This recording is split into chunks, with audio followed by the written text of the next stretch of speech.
YouTube, what's up? It's your boy Antha Barber coming back at you with another haircut tutorial. In this video, we're gonna do a man bun with a taper. Alright, so I'm gonna jump right into this taper and I'm gonna set my first guideline, which is gonna be my bald guideline with my wall retro T-cut. And I'm actually gonna shoot this whole portion of the taper in real time. That way you guys could see exactly how fast this process can be, as long as you trust the process. So now I'm going to take my Babyliss Pro Foil FX02 and I'm going to completely bald out that guide that I just set. I am going to use that flick out motion when I get towards the top of that guide because I want to demonstrate a smooth transition from completely bald to stubble. So now I'm going to come in with my wall magic clip with the lever open and I'm going to begin to set my next guideline. You're gonna notice that I kind of switched up the shape as far as how I'm setting in this guideline, and I'm giving it that rainbow like shape, and that's because it's gonna give a cleaner look and transition for the overall finished look. So now that my guide has been set in with the lever open, you're gonna now see that I close my lever and I'm gonna begin to blend from the bottom of that guide back up towards the top of that guide. And little by little I'm gonna open my lever, and every time I do that you're gonna notice that my guide's moving up with me. And that's okay because that's exactly what I'm looking for. By the time I reach the top of that guide again and my lever's fully extended, it'll be completely blended out. So what you're gonna see me do right here is a little detail work, and I'm using the corner of my blade to do that. Anytime you use the corner of your blade, it allows you to focus in a little specific area, and you're not as committed as you would be if you use the full lever, meaning there's less chance to set a guide that you're trying to avoid. So now I'm going to come in with my wall magic clip with my #1 color guard with the lever open, and I'm going to begin to set my next guideline. And this time I'm going to continue to give the same shape that I just did and the same amount of space that I gave myself with the previous guide. And once that guide has been set in, you're now going to see that I close my lever and I begin to blend from the bottom of that guide back up towards the top of that guide. But this time I'm going to keep my lever closed and I'm going to go right up to where I just left off with the lever fully open. Alright, so typically the one close leaves weight behind, and that's okay. I'm going to show you how to remove it. I'm going to come in with my wall half color guard with the lever open, and I'm going to begin to attack right above where that weight was left. And this time I'm going to fade, but I'm going to fade downwards. And I'm going to close my lever as needed until that guide's completely blended out.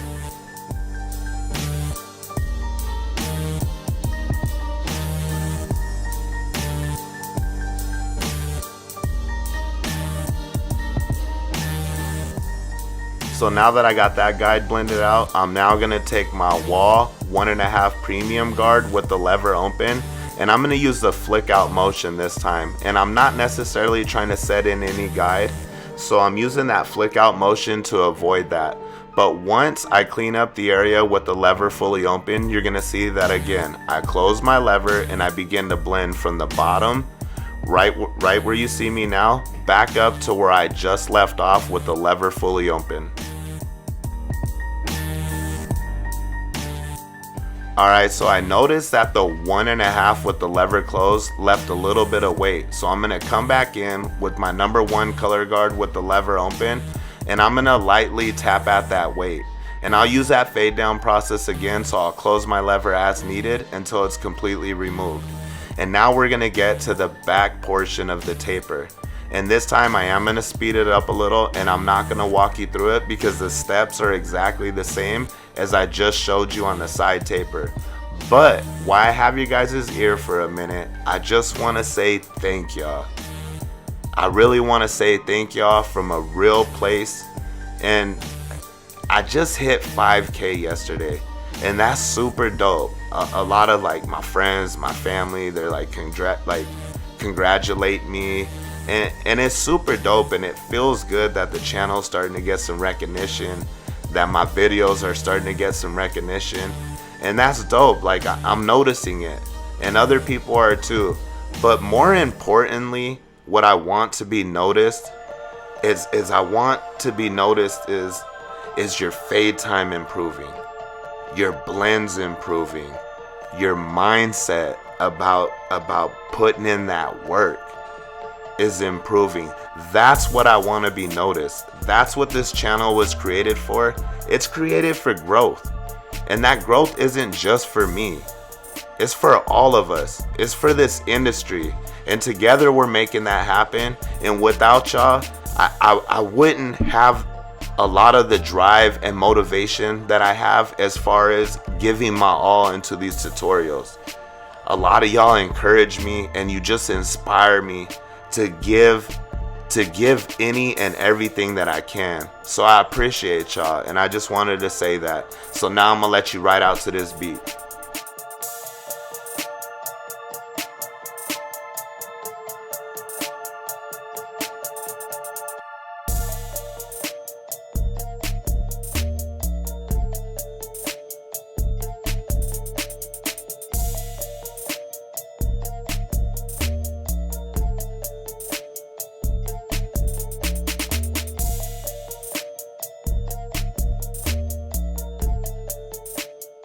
Alright, so there's actually a lot of beat to ride out to right here. So real quick, I wanted to run something by the channel.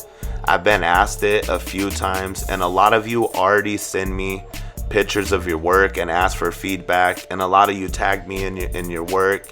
And so would you guys want, or would you be willing to participate in something like Your Haircut, My Feedback, where you guys submit haircuts and you're open to me sharing it with the channel and giving you honest feedback as far as on the channel? I mean, it's something that I feel like we could all benefit from as a group.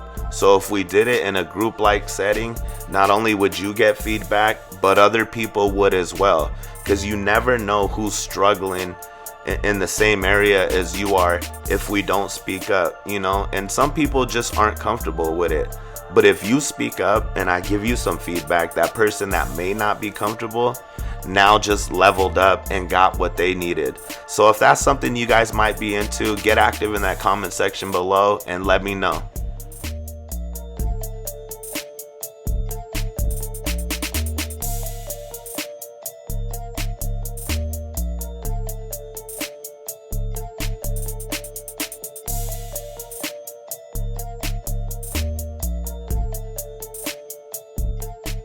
Alright, so now it's time to bring this all together. So right here you see I'm coming in with my wall 1.5 premium guard with the lever open, and I'm knocking down all the bulk. And that 1.5 is the highest that we used as far as setting in the tapers, so everything should connect together nicely. I'll close my lever as needed and work out any dark spots that I see along the way. And you're gonna notice that I leave a little portion of hair untouched. And that's because I'm gonna come in with my wall number 2 premium guard with the lever closed, and I'm gonna knock that down. And the reason why I chose to do that is because I just wanted to leave somewhat of a darker area to demonstrate a little more of his transition, meaning it's gonna help it pop a little bit more with that darkness on top, opposed to if it were just light all the way up. So right here you see that I'm just doing a little bit of his neck lineup. I'm keeping everything really natural but sharp at the same time, never wanting to push anything back. Nothing looks more horrible than a sharp cut 2 days later with nasty grow back. So here you see that I'm coming in with my number 2 guard with the lever closed, and I'm just knocking down that weight that I told you about. And you can see that it gives a little bit of a darker look towards that top. And again, that's just gonna help my blend pop a little bit more. I noticed that some weight is still left behind, so I'll still come back through with my 1.5 with the lever open, and I'll work that out. Alright, so right here, you're gonna see that I'm prepping his front lineup area. And what I mean by that is I'm applying a hold spray, which is actually spritz. Once I apply it, I'm gonna brush down all those baby hairs. And once it dries, I'm gonna come in and I'm gonna begin to set his front lineup. And the reason why I say set is because I'm gonna set it and then I'm gonna finalize it when I come in with my razor. And so clearly we could all see that my client doesn't have the strongest foundation for a sharp boxy lineup, but he likes one. So I want to deliver that, but I want to deliver it in a way that doesn't sacrifice his haircut for the next 2 weeks until he comes back. And what I mean by that is I don't want to push him back where it looks so sharp, but in 2 days it grows back really funky and noticeable, and that's how he has to set until he comes back and sees me in 2 weeks. So I want to keep everything natural but give him a clean, sharp look at the same time. So this is actually my wife. She's gonna do 2 little braids in the front. She really didn't want to be on camera, and she was actually sleeping, and I woke her up from her little nap on her day off, and I had her come up here and do this. So she wants everybody to know that this isn't her greatest work. So she just really wants that to be out there. But nevertheless, my wife's super dope, and shout out to her for, you know, getting up and supporting her man.